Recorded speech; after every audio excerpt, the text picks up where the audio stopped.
si Manalo mismo! Sige! Sige! Manalo! Lumabas ka sa lungga mo! Harapin mo ang panig na ito sa telebisyon! Harapin mo!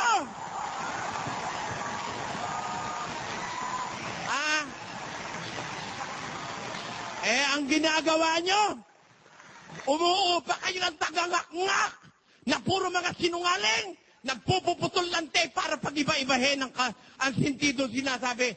Kung talagang lalaki kayo, lumabas ka Manalo, hinahamon kita, patutunayan ko.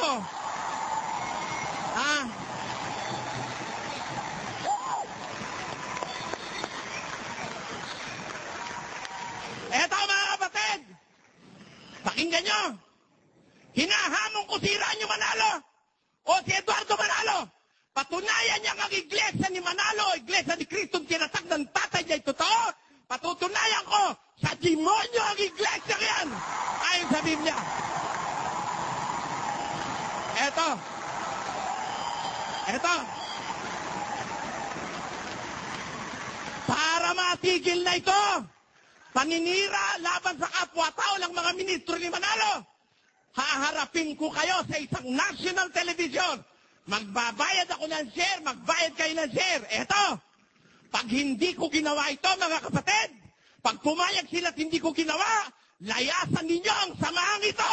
Hindi sa Diyos ito. Yan ang garantiya ko sa inyo.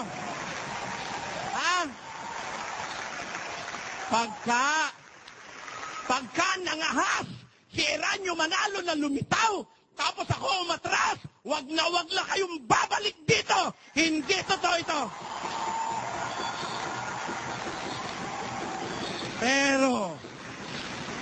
Pero, hanggang hindi lumalabas si Manalo, napatutunayan ko, yung bintang ninyo ako'y alanganin, kayong lahat mula sa puno hanggang sa huli, puro alanganin. Alanganin.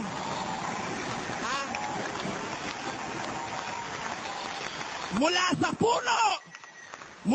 puno ng iglesia ni Manalo hanggang sa lahat ng kanyang ministro, pag hindi kayo lumitaw, tawag niyo sa akin na alanganin, babalik ko sa inyo, kayo ang mga alanganin at binabae. Yan ang masasabi ko. Hanggang dito, maraming salamat.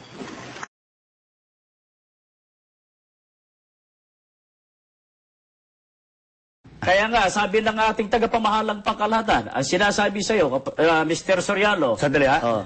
May hamon si Soriano, ang gusto niyang makalaban ang kapatid ni Ranyo Manalo. Anong sagot ng kapatid ni Ranyo? Ang sabi sa iyo, ganito, Soriano, patunayan mo muna, makipagdebate ka muna sa Papa ng Iglesia Katolika at maglalating ka nga, sabi sa iyo, at saka tatanggapin yung hamon mo sa tagapamahalang pangkalahatan ng Iglesia ni Cristo. Pag hinarap ka ng Papa sa Roma, haharapin ka na rin ng tagapamahalang pangkalahatan sa Iglesia ni Cristo.